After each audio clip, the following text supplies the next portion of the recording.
Hi, everybody. My name is Mark Perez. I'm a paramedic transitioning to RN. Been a paramedic here in Horry County for the last 10 years. I got my training in New York before I moved here. You can't shovel sunshine, and I am not a fan of snow. When you're a kid and snow comes down, you get the day off of school and you get to play in the snow and make forts. You don't get to do that when you're an adult. You just have to shovel snow twice as often. So my wife and I decided to move here about 10 years ago, and it was the best decision we ever made. So the topic I have selected for this 15-minute video, where you guys get to watch the glare off my head and me to talk about a topic, is stress management and how you can achieve that through better planning, healthy eating, and fitness. This week's been stressful, I'm sure, for all of you as well as me, balancing work life, school life, family life, and all of the stuff we have to accomplish by our deadlines. Thankfully, we got an extension on that stuff, and hopefully these videos quality are reflected in that time extension. So for me, it was not always easy to deal with stress. I came from kind of a rough upbringing, not to get into much of that too much early in the school year, but stress has always been a factor in my life, and my family suffers from anxiety. I don't. At least I manage it well enough that I don't think I do. My job set allows me to deal with kind of high stressful situations where we have to figure out a way to deal with those emotions on a regular basis. So I thought it would be better for me to just explain how I do things and then kind of work that into the project. So for me, stress is a day-to-day operation. We work in 911, and it's usually when people are in their worst possible moment that they call us. So it's not easy to compartmentalize your emotions as a human being and a professional. It's pretty hard to separate those things when you feel for those people or you care about people, their property, or even their loved ones. So for me, it's planning out everything I can control, and that stuff I just sort of try to compartmentalize it as best I can, as if that's a work thing and not a me thing. So for beginners, people that are just overwhelmed by this week, make a list. Every day I write down 6 things that I want to accomplish for that day. They can be as easy as walking the dog, or they can be as complicated as a 15-minute video. If I don't accomplish one of those things on the list, I move them to the next day. And then I add enough to get to 6. It's an obtainable number. I sleep better knowing that I've accomplished 5 out of the 6 things and not 5 out of 20 things, if that makes sense. It's easier that way for me to kind of have an outlay of what I have to do for the day. With school, that list is 6, and then the next day is usually 6, and if not 7, but it's more obtainable that way, and it's better for me to manage that whole work, family, school balance that we're all going to have to deal with the next year. I don't know, that's how I do things. It kind of allows me a goal that's achievable, and I don't feel bad if I don't get hit the high number. So for everyone else, it's just setting alarms or writing it down on a piece of paper. Your phone has a ton of apps that you can get for free. I found that if I set an alarm and write in the notes section of that alarm like what I should be doing, it kind of keeps me on track for the day. I also deleted all unnecessary apps for the most part. I still have Facebook and Facebook Messenger and Instagram, which I don't look at a lot. I deleted TikTok, Twitter, and that's pretty much all I had for other apps, and the movie apps where I can watch on my phone. I deleted all those, so I don't have immediate access to mind-numbing entertainment, which can keep you away from your responsibilities, like this that I've put off till Sunday. So that's just kind of how I plan out my days and weeks, and sort of keep myself on track to help manage as anxiety, stress, whatever you want to call it. so that I can get, through all this stuff that's just a mountain of paperwork and a mountain of what almost seems impossible to do. But it's not impossible if you just set up a plan and run with it. The next thing I do, which I don't do enough of, is try to set up for healthy eating habits. I was at one point 240 pounds. I come from a family that likes to celebrate with food. We're Puerto Rican, so food is a huge thing. My wife's Italian. Food is a huge thing. So we eat unreasonably large meals when we have family events. We eat until we're uncomfortable, and then we eat some more. And then there's usually dessert. That's how I was brought up. My grandmother was always the cliched, like, oh, you're full? Okay, I'm going to give you some more anyway.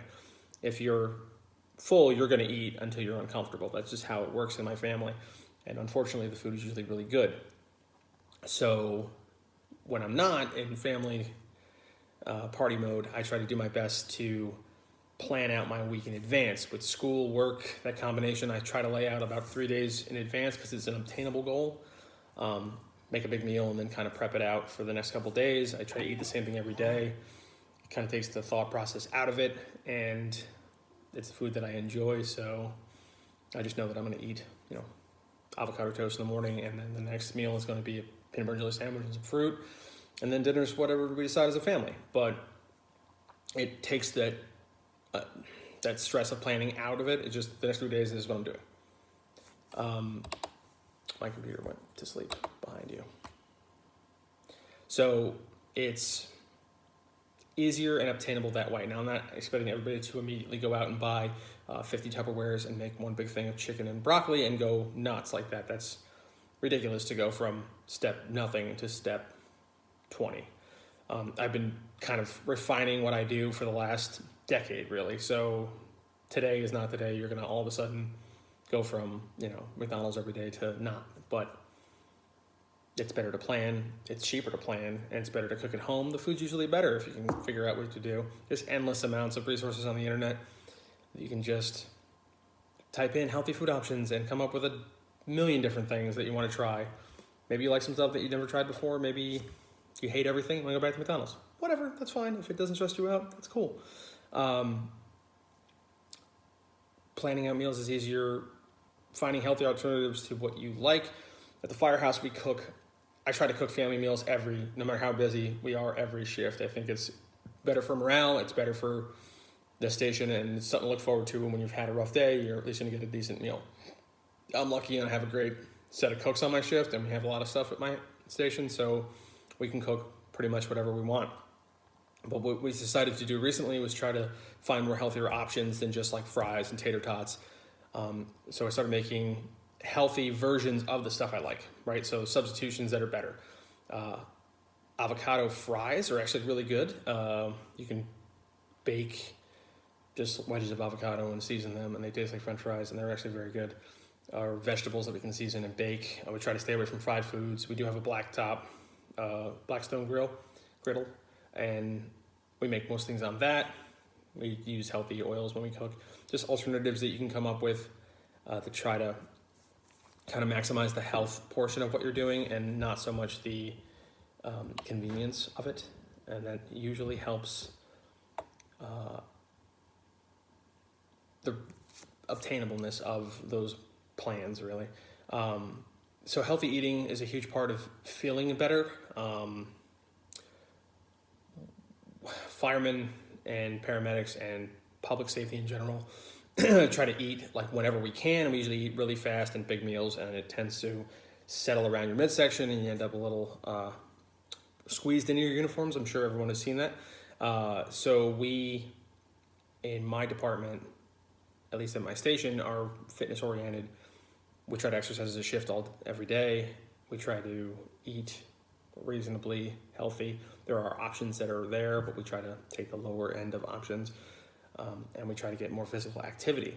So that brings us to the last part of this, which is the fitness portion of stress management.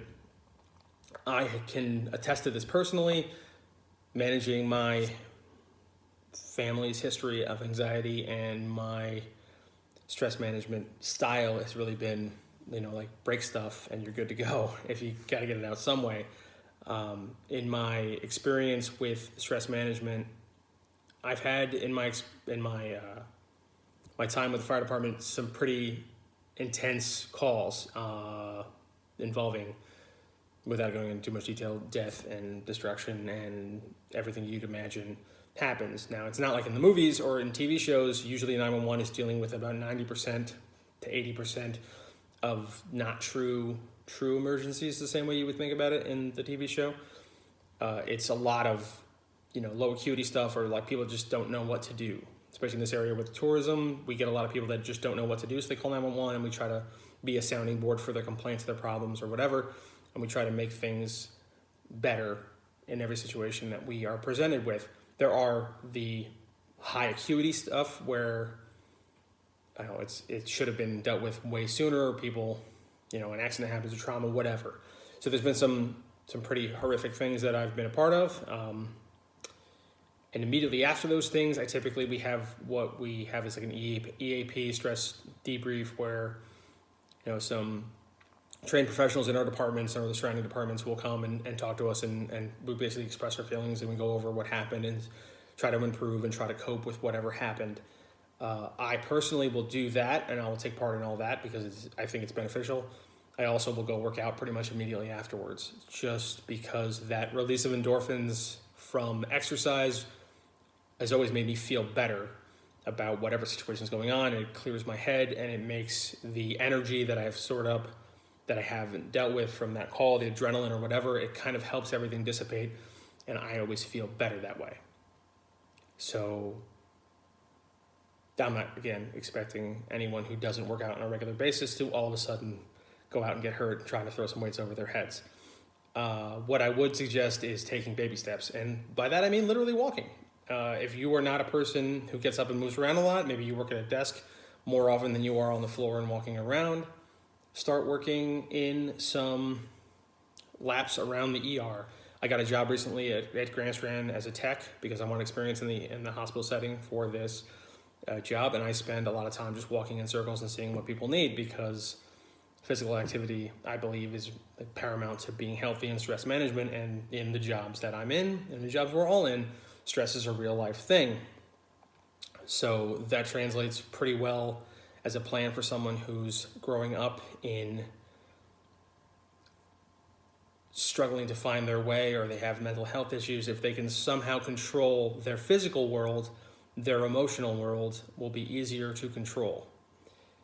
A lot of times when I'm dealing with people that are having anxiety or they're having stress, I tell them the only thing that they can really control right now is how deep they're taking breaths and how often they're taking breaths.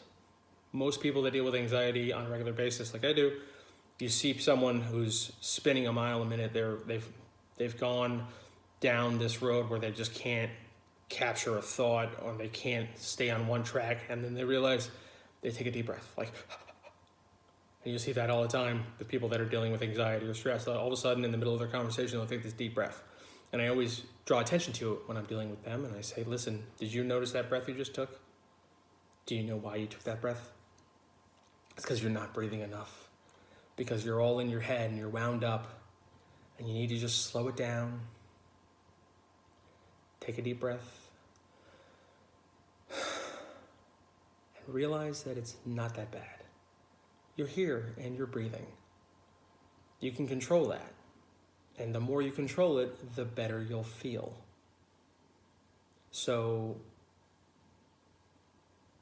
plan ahead. Take all the necessary steps you can with the next couple of weeks we have going on here. Write everything down you need to get done by the weekend. Take deep breaths. Plan out 1 or 2 meals in the week that are going to be a better alternative than fast food or a Barron's microwavable pizza or something that's mostly cardboard in a box that looks like food. Go for a walk when you were going to sit down and watch TV. Delete some of the apps you don't need on your phone that are just chewing up minutes. Just take care of yourself, and the rest of it should pan out just fine. Thanks for sticking with me for 15 minutes. Again, my name is Mark Perez. Look forward to working with you for the rest of the semester. Thank you.